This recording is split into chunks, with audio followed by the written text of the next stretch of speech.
Hey listeners, Bethany here. Before today's episode, I wanted to come on and share with you a challenge. We're all about encouraging you to run your race in your place. And so this week, we would love it if you could take a photo at some point in your day that you feel best represents the race and place that God has you in right now. You can hashtag the photo, my race, my place, and then tag us at HeyGirlPod. We would love to get to know our listeners through these photos and also pick some favorites to share on our own Instagram. Thanks so much for listening. Enjoy today's episode.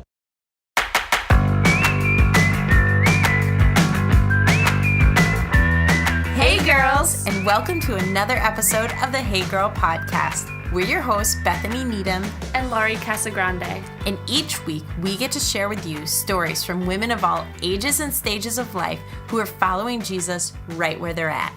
Our prayer is that each story encourages you to run your race in your place. This week, we have a gem of a guest on our show.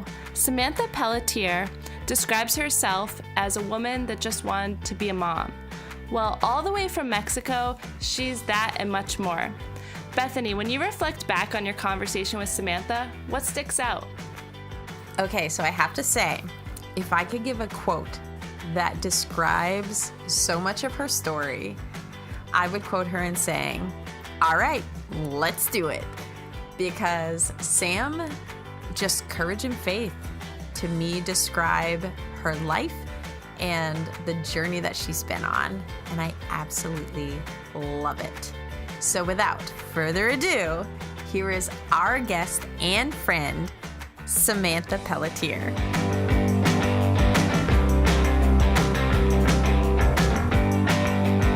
I grew up in Andover, New Hampshire. I was born in New Hampshire and I lived there for almost my whole life. Shortly after I was born, really when I was just a baby still, my biological father left. And so my mom got remarried when I was 2.5 about.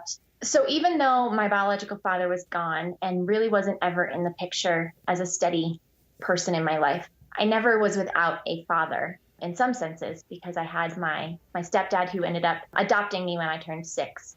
However, I really did always struggle with that feeling of really rejection and just questioning, like, why didn't he want me? Why didn't he? Even though, I knew I could rationalize as I got older that maybe their marriage wasn't going to last or it wasn't a safe or healthy relationship. But specifically the role of a father, I couldn't fathom, even from a really young age, like, why didn't you want me? Why didn't you fight to be in my life? So I got to have a relationship still, though, with his side of the family, with my grandparents, with my aunts and uncles and cousins. So I really was blessed with just so much family growing up, so many different sides of the family, which oftentimes was confusing for people that I was trying to explain that to, especially when they were like 8. They couldn't understand my very complex family tree. However, it made for a good story. So I grew up like typical church kid. I grew up, my mom and dad brought us to church. All of my childhood, I was in Sunday school and summer camps and youth groups and Bible studies. And my mom led Young Life for a long time. And I also went to Christian school. So I was in a very thick Christian bubble for most of my growing up. I went to a public school for 7th and 8th grade and then decided after that I wanted to go back to the Christian school environment. And so for high school, I went to a tiny little Christian school in Laconia, New Hampshire. And when I mean tiny, like my graduating class was 8 people. So tiny. So I met Jake, my husband now, when I was 13.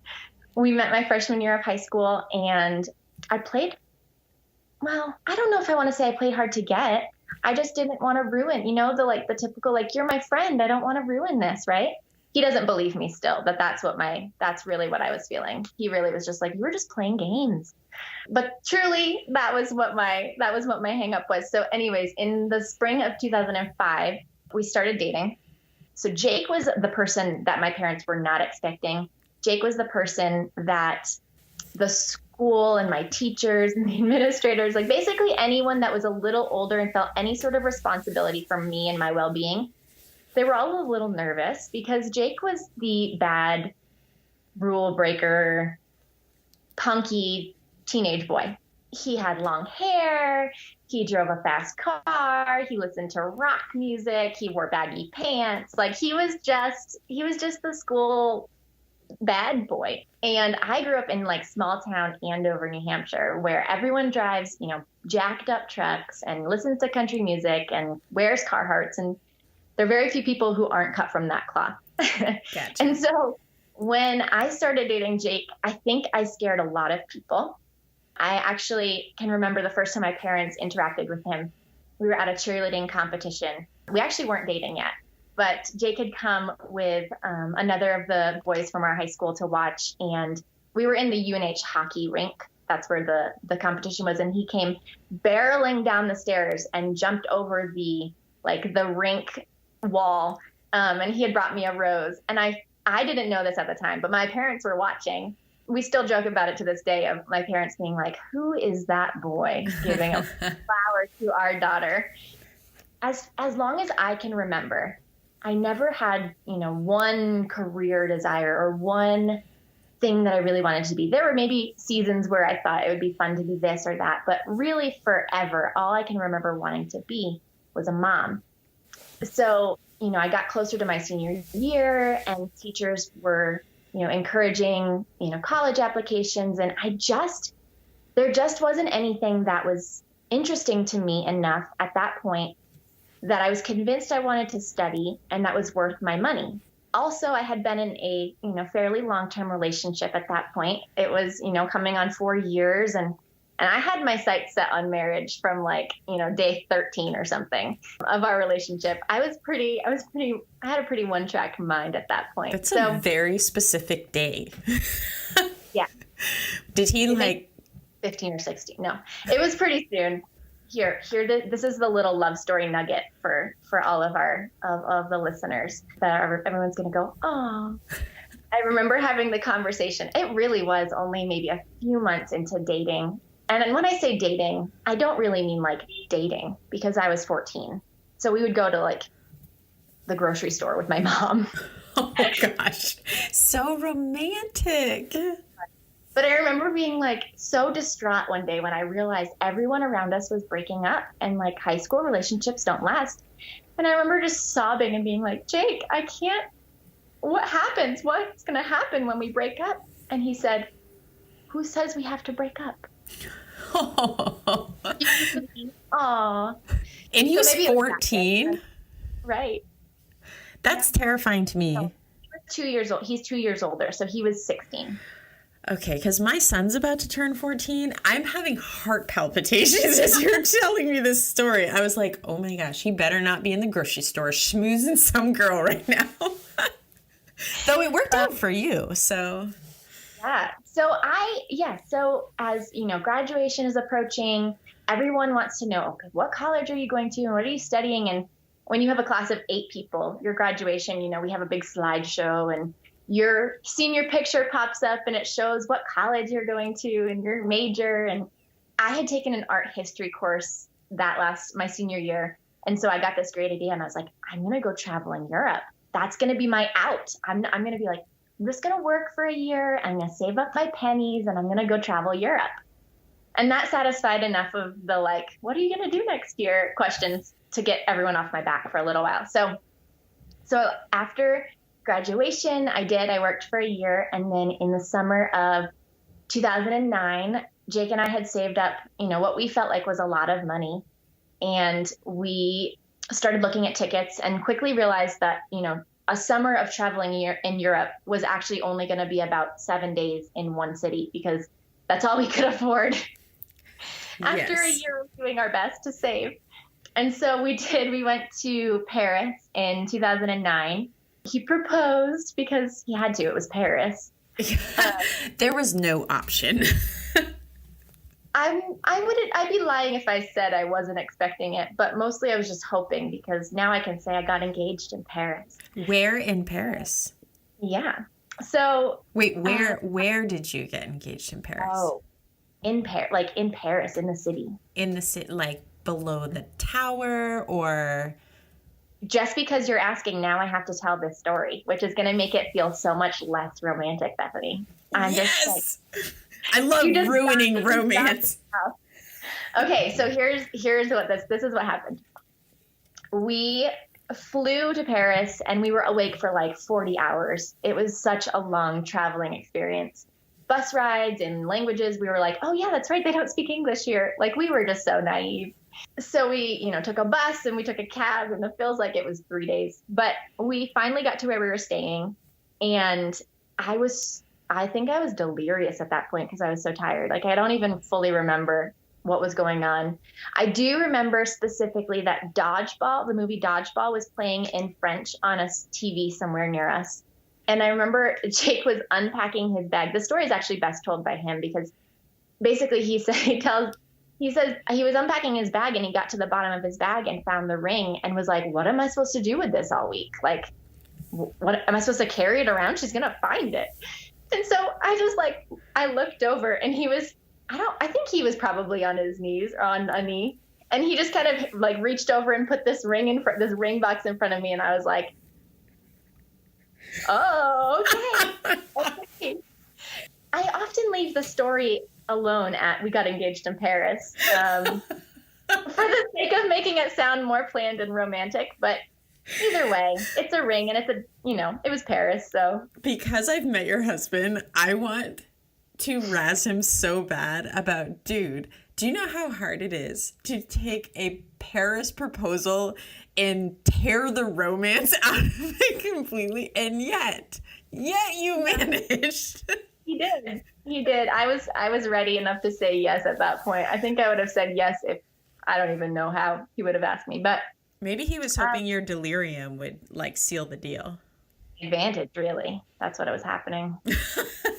So we had a very quick trip to Paris. We had no money. We lived on like pizza and strawberries at the market because we literally had like no money, but it was fun. And so we got back, and at that point I was working at a credit union. We were planning the wedding for the following summer of 2010. And so shortly after we got back, I had heard about a friend of mine that I grew up with in the same town, and that she had had a baby, and that she was trying to continue going to the community college in the area. She was trying to continue studying, but that she didn't have a place to stay, and that she didn't really have anyone to help her out with watching the baby. And so I was like, hey, why don't you just come live with me? So I pitched it to my parents, and I had about an 8-by-8 foot bedroom, maybe a little bit bigger, but not much. And I was like, I kind of told them what the story was, where she was at. She needed some help. And my parents are both quite possibly some of the most generous people I know. They're just the type of people that will do whatever they really can, and even maybe take it a step further of something that will cost them for the sake of helping someone. I don't remember. There may have been hesitation, but that part I maybe have blocked out. What I can remember is that there wasn't any hesitation, and that they said, for sure. My friend and her baby moved into our house, into my room, and she continued going to school, and I was working. So I would, take morning shifts, and she was already off at class by the time, I was getting the baby up and we were getting dressed and getting ready, and I'd go to work and my mom would watch her. Her name was Kylie. I probably was playing house a little bit, but I just loved it. I loved knowing that I was helping. I loved knowing that, they had a place to be and a place to belong and family that loved them. And so that was a really sweet season. There was a new boyfriend that came into the picture, and he lived up in Vermont. And so she decided to move to Vermont in December of 2009. She was still working locally. My mom and I would still watch Kylie. We really grew to feel like they were just extensions of our family. After they moved, we started to notice some regressions in milestones and just Kylie's level of comfort with different people. And at one point she was walking, and then it seemed like she kind of had gone backwards and wasn't able to take those steps like she had been.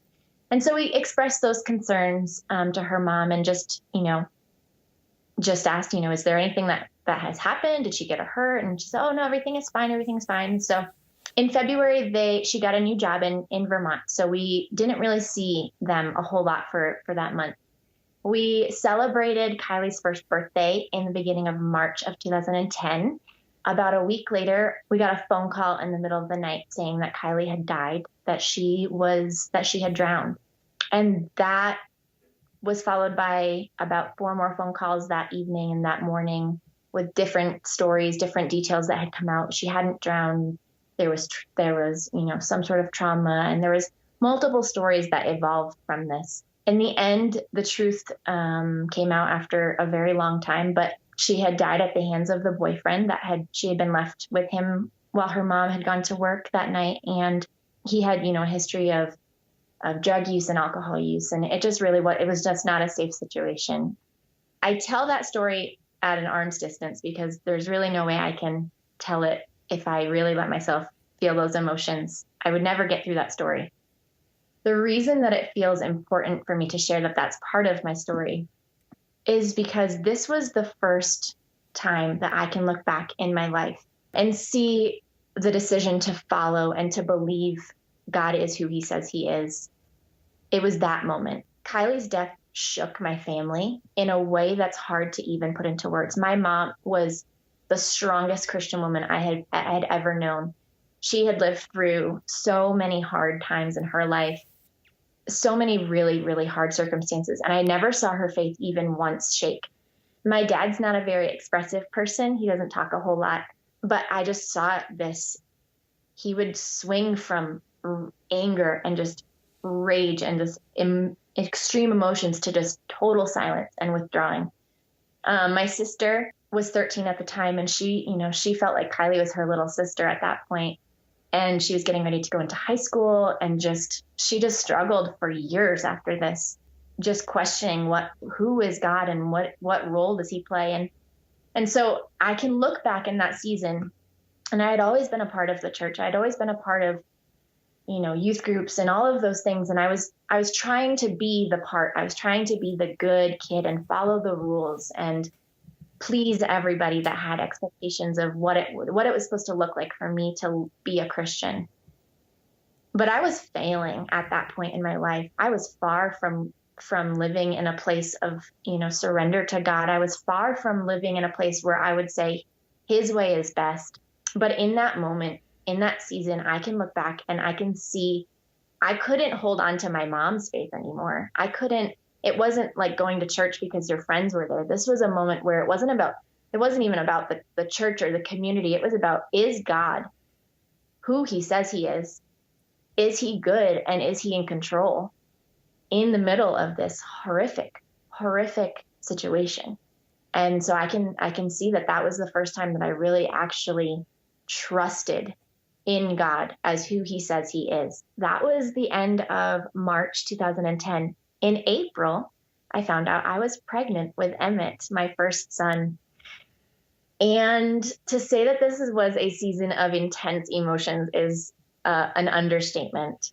I felt so much shame, and I was so nervous to tell my parents. My mom at this point was a full-time Young Life leader in our area.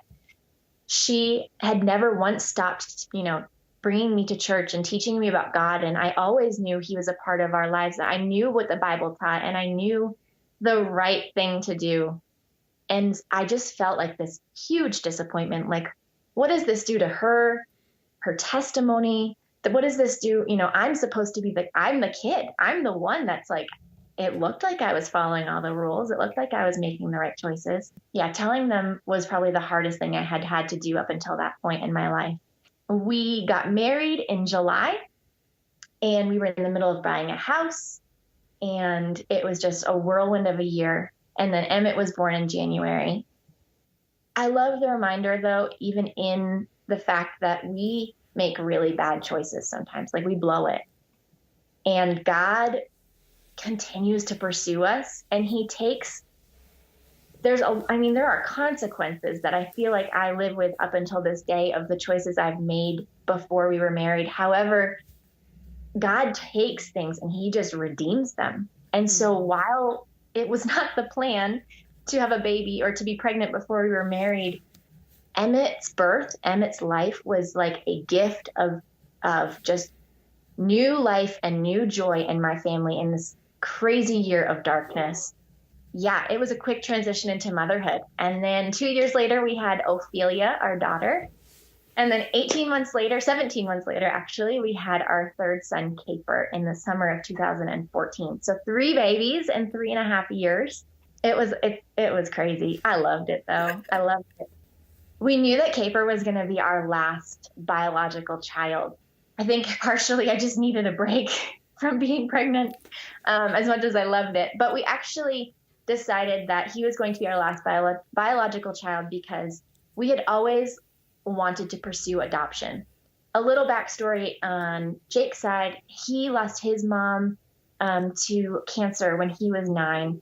And between his, growing up in those years without having his parent, without having his mom, he knows the feeling of that loss. And I think coupled with my experience of life with my biological father, and even with loving and then losing Kylie, I think we always just knew that adoption was going to be something that we wanted to pursue. We were a little nervous that if I just kept having babies, that we would never actually get to pursue that. So about a month after Caper was born, I found out one day that Jake had been struggling with an addiction to marijuana for about 10 years, unbeknownst to me.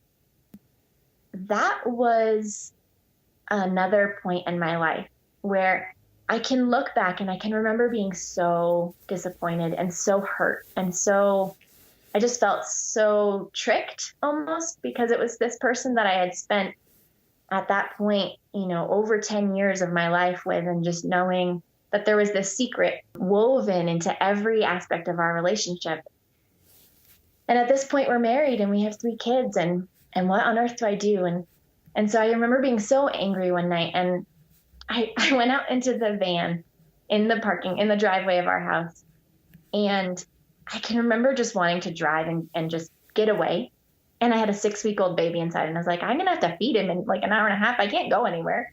So I just sat in the van in the driveway, and I just cried out to God. And I was like, God, what do I do? Like, I can't go anywhere. I'm not going anywhere. This is the man that I love. This is my children's father. This is who I've chosen to, serve and spend my life with. And what do I do?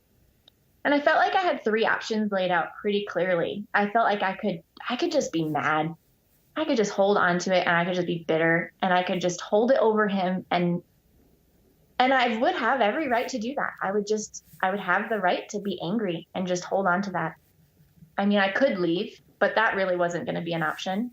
I really felt like God spoke to me in that moment and really showed me that the only true option I had if I wanted to move forward in a way that was healthy was just to forgive. And so I did. I sat there in my van in the driveway with my family sleeping inside, and I just poured my heart out to God. And I told him all of the ways that I hurt, all of the ways that I was so sad and so disappointed and so felt, betrayed by this. And then I got out of the van and I walked back into my house and I forgave. It didn't necessarily mean that everything went away. There was still, conversations that had to happen, and there was still consequences maybe that we had to deal with and work through. But God met me in that moment, and I have a hard time even explaining that still, because it's such a huge thing. I don't have a real good answer other than the fact that God gave me the power to forgive and to walk away from it. It also didn't help. Also didn't hurt that at that moment, Jake was going through, a real surrendering moment for the first time in his life. He also grew up in the church. For the first time, he got on his knees before God and, by himself, and just said, you know what? I've tried all of these other things, and I'm ready. I'm ready to give them up. I'm ready to look to you to fulfill me and to, give me purpose. And I'm ready. For a handful of weeks, he would come home from work and we would, have dinner. We would put the kids to bed. And then he would shut himself in his office for the rest of the evening, and he would be in prayer and in scripture and just pouring through truth of who God is and what that means. And it was only about 4 or 5 weeks after that he came home from work one day, and he just had been sitting in his office and feeling this weight of, there are people all over the world that have never even heard of the name of Jesus. And all of a sudden, for the first time in his life, Jesus had not just been a Sunday school story or, the guy that makes you feel bad about all the things you've done because you don't meet his standards. Jesus was the guy that had the power to change his heart. He was able to walk away from an addiction completely, one moment to the next. And God gave him the power to leave that behind and changed him into this new person. And I could see it happening. I watched the whole thing. And so he came home from work one day and he said, "What would you say if I told you that I think we're supposed to go into missions and tell people about Jesus that have never heard?" And I was like, okay, let's do it. I mean, I had seen this amazing transformation in his life, and there's no other explanation for what could do that in a person except for God. And when God has changed someone in front of your eyes over a course of weeks and has given them a desire to serve him and tell other people about him that was never there before, you don't question it. You just go because it's God. You just don't. You go. So we started to walk through a very interesting season. We thought we were going to be adopting from Asia, from China specifically. And so that's where we started.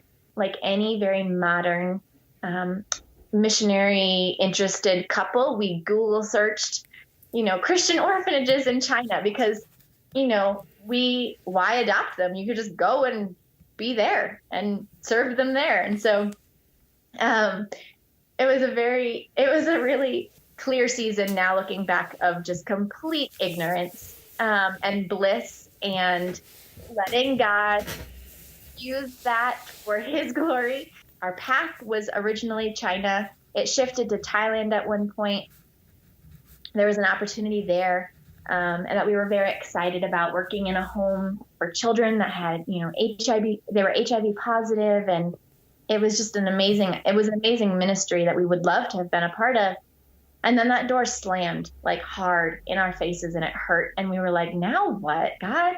We had been praying, and we didn't want to just pick something because it felt like it was us trying to control it. And so we just prayed, God, we will go where you lead us. Just put opportunities in front of us. Just open the door and we'll walk through it. We had friends from our church, and they invited us over for dinner, and they were like, that's awesome.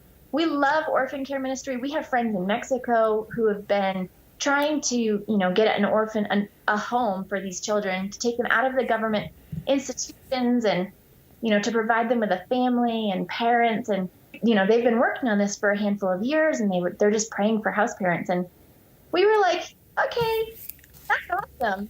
Right over our heads. We were like, well, we don't really want to go to Mexico. We want to go to Thailand. Then this door for Thailand just slammed. About 2 weeks later, my mom and my sister were going on a Samaritan's Purse trip to help rebuild, I believe it was after Superstorm Sandy in New Jersey. And there was a big snowstorm, and they had to stay at someone's house from our church. They didn't know. It was someone else on the team. And my mom was sharing with, Bonnie, would you pray for me? My children think they're going to go into missions, and they have all the grandbabies, and I'm just really struggling with it. And she's like, you know what? I will pray for you, but I just received a newsletter from this missionary family I support in Mexico, and they're praying for house parents for an orphan home they're trying to start. And would you mind if I sent this to your daughter? And I don't think that's exactly what my mom was hoping for when she asked for prayer, but she did. She forwarded us the email. And so I can remember opening up this email and seeing, this name, the Bolt family, for the second time, and remembering, I think that's the family in Mexico we heard about from these other friends of ours. And when you're praying for God to open doors, and two random people, unrelated, in completely different circumstances, send you and give you the same name of the same family in another country, you have to wonder, maybe this is the door God's opening. And so really it was just a series of taking the next step in front of us. We made the decision after visiting Puebla for a weekend that we were going to keep going forward. And if God wants us here, he will continue to open doors. And if he didn't, he would shut them, and we would figure that out as we walked. And so we started raising support in the fall of 2015 to move our family to Mexico. And in January of 2017, we got on a plane and we had one-way tickets with 20 suitcases, and the 5 of us got on a plane in Boston and ended up in Mexico. And it has been a crazy year since then. We actually just celebrated on the 12th our anniversary of being here for 1 year. Congratulations. Yeah. So that's where we are now. You chose a crazy time to be in Mexico. Not that there's a calm time to be in Mexico, but how far removed have you been from the earthquakes? And yeah, that was probably living through the earthquake. The one big one was probably the scariest thing I've ever experienced in the terms of physical fear. We were about 50 miles, I believe, from the epicenter. Our house, our neighborhood was okay. No, none of the buildings fell. We're right where we live. A lot of the older buildings, the cathedrals around us, a lot of them lost, steeples and just different parts of walls. And we're not very far from a lot of damage. Thankfully, we were all safe, but it was definitely, it brought a lot of devastation along with it. And there was continuing earthquakes after that in the villages. And while that's been really scary and not something I would love to live through again, it has opened a lot of opportunities for ministry outside of the city in some of these villages where, 60 or 70% of the houses in the village were left unlivable after the earthquake. And so we've been able to partner with one of the churches out in one of the villages about an hour outside of the city and do some rebuilding work. And we're excited for what God has provided for us to be able to go in and help serve them and serve the local church there. So I'm just thinking this current season of life for you, because gosh, now you're in Mexico, all of you with your kids. How old are your kids now? So Emmett is 7, Ophelia is 5, and Caper's 3.5. So small children. You're there in Mexico. What does this new life look like? Like, give me a day in a life of Sam in Mexico. Okay, well, we moved in January, and we were in a temporary housing situation until we moved again in July into the home that is going to be the New Beginnings orphan home. It was donated completely and renovated and paid for completely by amazing donations, and just the way that God has provided that is incredible. But we are now living in the city of Cholula. We finally are feeling a little bit of rhythm. It's hard to say exactly what one day looks like because they've all been so different. But right now, this year has been the focus of this year has been studying Spanish for all of us. We have a private teacher that comes to the house, and she teaches each of us a class individually, about 2.5 hours each, every day of the week. And we study in the morning. Well, Jake studies from 9 to noon, and I study until 2:30. Yeah, it's just kind of this awkward figuring out what life looks like. It's not been the easiest thing I've ever done. I love rhythm and routine and things that I can expect and plan, and I've not gotten that yet. So what do you think has been the most unexpected thing for you in this decision? Because I love what you just said. Like, it's not been the easiest thing. Because sometimes we think with that kind of faith and you step out and you do this incredible thing, you pack your bags and move to Mexico, that obviously God's just going to pour blessing. But we misinterpret, because God does pour blessing, but we misinterpret that to all good things will now happen to you. And obviously, we just mentioned like the earthquake. There's been some challenges in that side, but what have maybe been the biggest surprises for you of what you didn't know going into it? And now in hindsight, you're like, okay, wow. One of the hardest things that maybe even I anticipated, but didn't understand what it would actually be like, was walking through a season of loneliness. Before we moved, Jake was playing on the worship team, and we had this amazing church community and all of our families in New Hampshire. And, I was teaching Sunday school and going to women's Bible study. And I just had this built-in, amazing, supportive and encouraging, Christ-centered community all around me without really having to try. And I think there can tend to be the expectation that, like, we're the new missionaries, we're going to get here and everyone's just going to rally around us and we're going to, have this amazing new family. And while that's true, people are absolutely helpful. And, the missionary community here has been incredible. They all have lives and they all have ministries and full-time jobs. And, they're busy too with their families. And so, and then on top of that, there's a language barrier. And I'm not very good at starting like small talk conversations with people. Like, I'm like a jump in, tell me, like, I want to know who you are. Like, where are you from? What do you love? What do you struggle with? Like, how can I pray for you? Like, those are the conversations that I crave. And this has been a year almost wholly without those conversations, without those relationships, not for lack of people that would love to get to know us or for, lack of desire on our part, but simply not having a means of communication. We're studying Spanish and it's going very well, but that's a heart level language. And that is a completely different, it's almost like another language. And so that has been really hard, walking through a season where I find myself in my mind. Like, I feel like I'm just all in my mind. And I'm a very expressive person. I like to talk through things, and I sometimes don't even know how I'm feeling about something until I've verbalized it. And without having regular times to do that, there have been moments where I just feel totally overwhelmed. Like, I'm going under. Yeah. I'm going to lose it. And God has really shown up in those moments in a way that I didn't even know that I needed. I lived in such an amazing community that felt like all of these needs were being met. And it sounds terrible, but to some degree, I didn't even need God.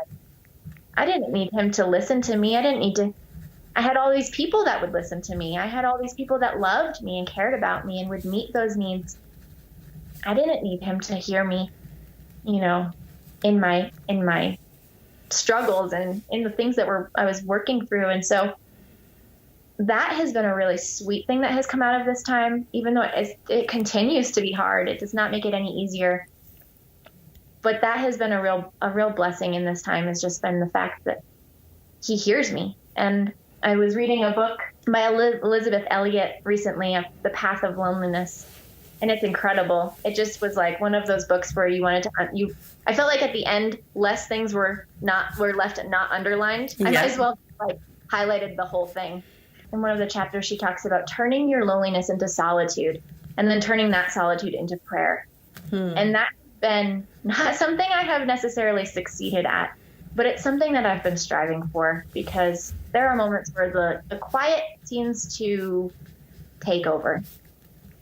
Yeah. I would think too, I just think that's such a powerful imagery of when, and I was writing notes as you were talking too, when God is all you have. And especially for someone who appreciates, and I love that you said that about yourself. I don't do well with small talk. And I think about when you're learning a language, literally your vocabulary is like, that cow is brown. Where is your dog? Do you have a dog? I have a dog. And you're like, this is driving me crazy. And to have God where you can really just pour out your heart, and for that to be your option, this is going to sound crazy, but I almost think it would be healthy for every believer to put themselves in that kind of situation for a time, just to detox from how much, especially with the media and social media where it is now, we just have so many outlets that I almost pictured as though we're like leaking out everywhere and we're not really taking in anything ourselves. And really that idea of solitude is so lost. So I'm sure that it's been really hard for you, but as you're describing, I'm like, it sounds beautiful, like just the depth of relationship. And you don't have to talk to God about the brown cow or the dog that He doesn't want to hear that part. Yeah. It's great. He knows English. God speaks English, Bethany. It's a beautiful thing. It is. He literally created tongues. So a question for you, just from, you guys are missionaries there in Mexico, and I don't know like what necessarily people perceive, but obviously the solitude has been a part of it. But what does it look like practically for you right now to grow in your relationship with God? Like, as far as what do those quiet solitude prayerful times look like? So up until 3 days ago, my children have been home, and there hasn't been a lot of quiet in the sense of true quietness. Like, there's a lot of noise going on. They are up early and they just go. Thankfully, I still have got them to take a resting time in the afternoon where I just shut them in their room and I'm like, you're not allowed out of here. I don't want to hear noise. You're staying in there for an hour. Amen, sister. Shut the door, walk away. It doesn't always actually work that way, but that's the goal. And so this is actually the first year where I've been even sort of consistent with writing in a journal. I never really wrote before. We have a blog that I have been trying to keep people informed and, just a place where people can see our journey more as a whole from the beginning of it. But this was the first time that I really started to write in a journal. And once I started, I could not believe how much was coming out and how much I could express. And so that hasn't been consistent throughout the whole year, but there have been seasons where that has been like breath to my life. I go through seasons just like everyone else of really doing well with certain disciplines, like being up early before my children and, having my actual quiet time with God. And then there are seasons where I have had to give myself much more grace than I ever have with, I'm just tired. There's a lot that happens when you're trying to listen and understand and live in a new culture and a new language. It is so exhausting. And you get to the end of the day and you feel like, what did I even accomplish? But I am so tired. And so there have been seasons where I've also had to give myself grace. And you know what? I'm not going to be able to get up an hour and a half before my kids. Like, I'm lucky if they aren't the ones coming to wake me up.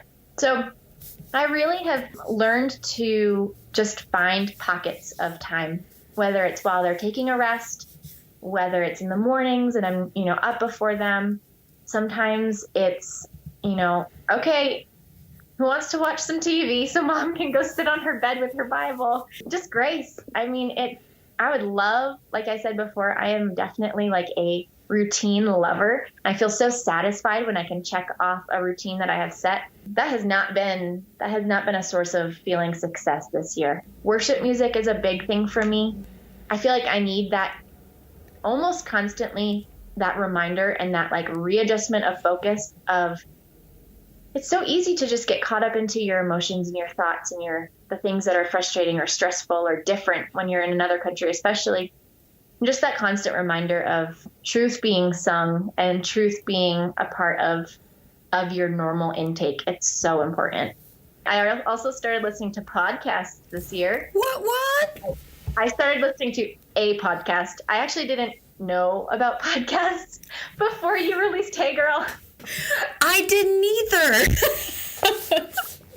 So I started listening to Hey Girl, and this is going to sound so like cheesy and like I'm, being paid to say this, but I'm not. I promise I'm not being paid to say this. This podcast has been an incredible source of nourishment for my soul as I have been so far away from community in English. Hearing all of these stories and the struggles, it's very easy to feel like you are the only one. And I know you guys, you talk about that all the time. We all do that to ourselves. We all think, I must be the only one that has ever walked through this or struggled with this.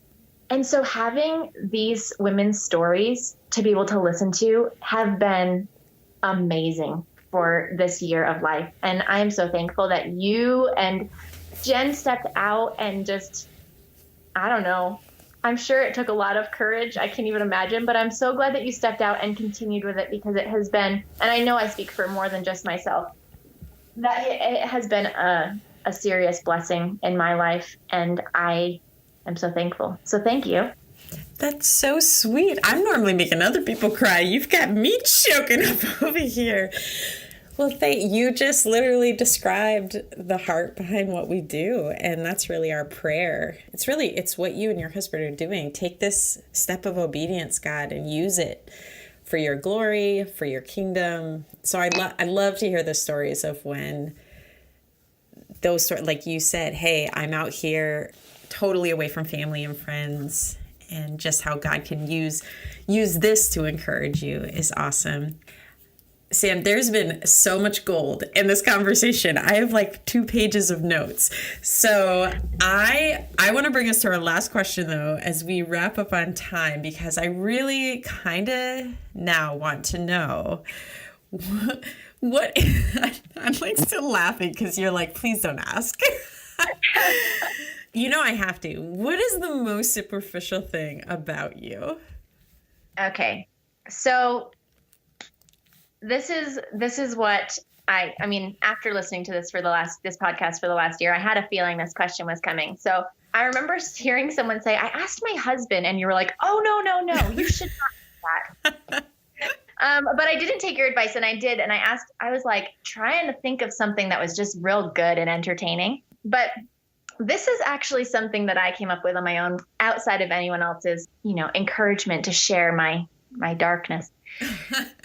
I enjoy drinking coffee or tea pretty much constantly throughout the day, but it's really more of the experience of a hot beverage in your hands than it is the actual beverage itself. But I almost refuse to drink out of ugly mugs. I can't handle it. It ruins it for me. My husband has this Coca-Cola. I almost actually will refuse to buy them or have them in my house because I don't like having to think about it. I just like a cabinet of pretty mugs.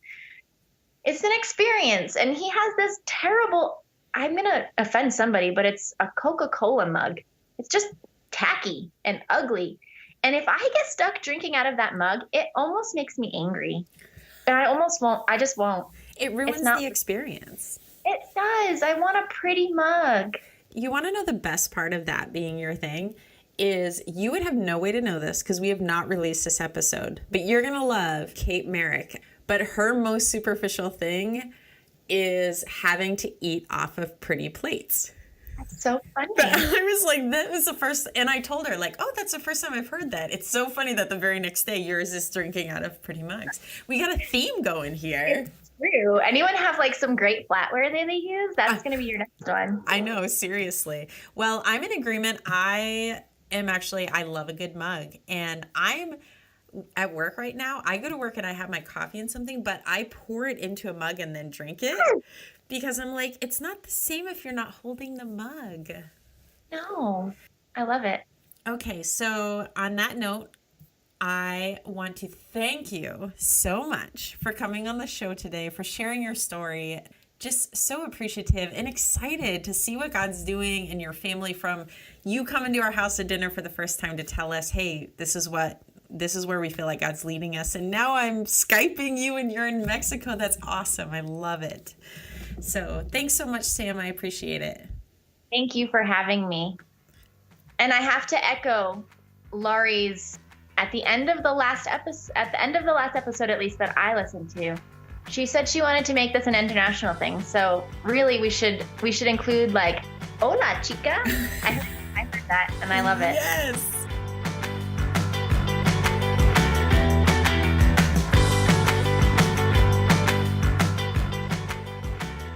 Okay, ladies, that was Sam, and I really enjoyed that conversation. There are so many parts of her story that we could discuss. To be honest, I have 2 pages of notes here, but Laurie, you've heard her story, you listened. What are some of the things that really stood out for you? Sam, you are such a blessing. I have a full page of notes from this podcast and this interview. I loved how she talked about surrendering to God. He is who he says he is. I love that she talked through her season of loneliness and strategies to get through that. But what was really a zinger to my heart was when she talked about the 3 doors, the 3 options that we have for a situation that may be tough. We can get mad, we can flee and just move on, or we can forgive. And how relevant that is to so many things in our lives. It just really spoke to me, and I think I try to forgive and to take the positive door whenever possible. A few months ago, I was picking up my car from valet. They required valet. I don't actually try to get valet if I don't need it. You're so fancy. That should be my superficial. No, just kidding. I always valet my car. Of course. So I was picking it up, and there was a huge gash in my tire. And apparently whoever parked my car hit the curb really bad. And they were like, okay, we'll call our manager. Well, an hour later, the manager shows up and he's like, all right, we'll figure this out. An hour later, nothing was done. So I've been there for a few hours in like this basement of a valet garage. And I was just reading my book, waiting on them to tell me the resolution. And the manager came over to me and he said, this is kind of an odd question, but why aren't you flipping out, raging mad right now? And I thought, well, would that help the situation? And he's like, no, not really. But I have a question for you. Are you a Christian? I was like, yes, I'm a Christian.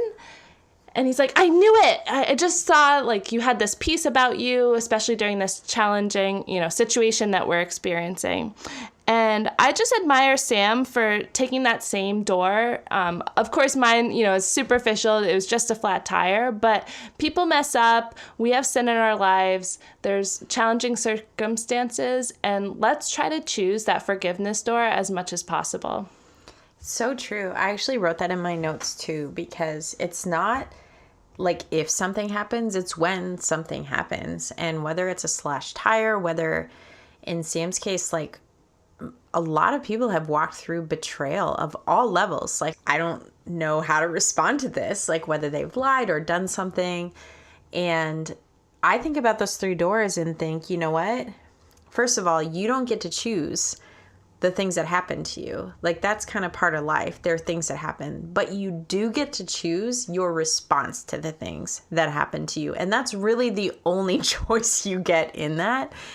And when I think about choice number 1, be mad, for me, and not that I never get mad, I don't want to paint that picture. My husband would be the first to jump on here and be like, girl, let's be real.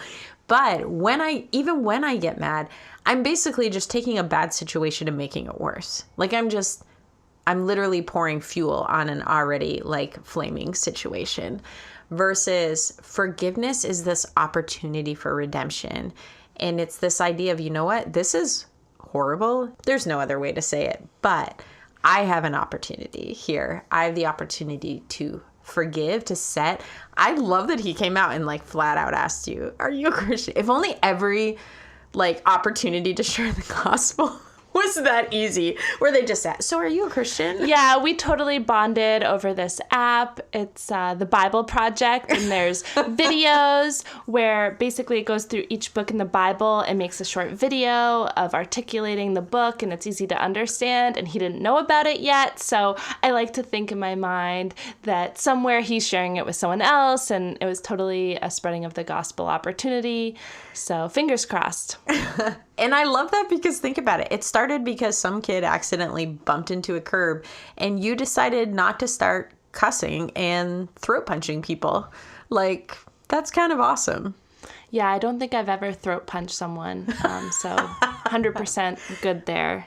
Have you ever threatened? Because I threaten throat punches on a daily basis. Only to my husband. No, just kidding. Fair enough. This could probably qualify as both like an aha moment for me and borderline ugly cry. Oh, my heart ached as she was describing that place of, especially she's an external processor, she's an extrovert, all of these things that are like people. And then God brings her to this place where all she had was God. Like, And that sounds so ultra spiritual, right? Like, oh, that's beautiful. We were even saying like it's elegant. Elegance, yes. Yeah, absolutely. Except in reality, you're also like, struggle city. yes, like that is so hard.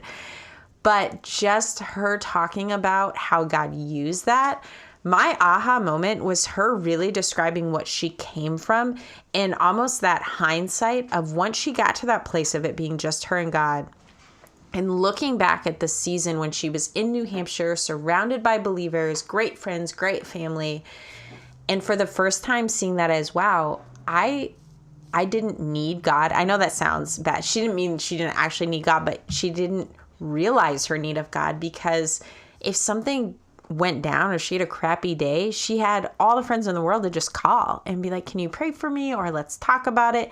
That was a big moment for me to hear from her. And I love my friends. I love our church family, but talk about a challenge to, okay, God, where am I going when things get hard, when I'm wrestling, or even just when I just want to have a conversation and not feel lonely? Am I really running to you? And I loved that she mentioned a book, and we'll put it in the show notes, but The Path of Loneliness by Elizabeth Elliot. And the quote she gave has been echoing in my mind. And it was to turn your loneliness into solitude and your solitude into prayer.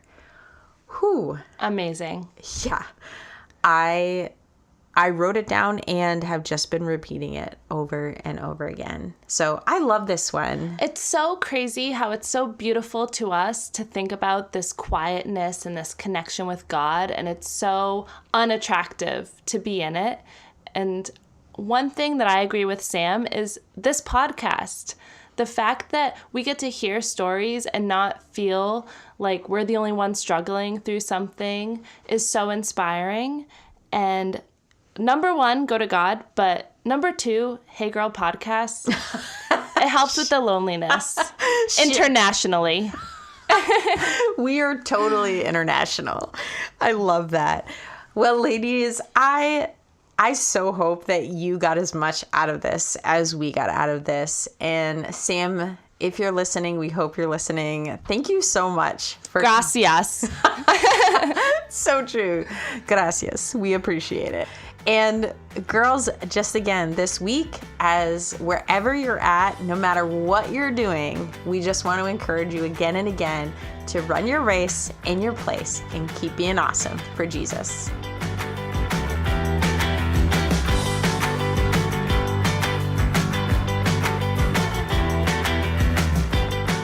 Hola, chicas. Welcome to the Hey Girl podcast. We're your hosts, Bethany Needham and Laurie Casagrande, translated to Big House in Spanish or Italian. Each. Is that not your vision?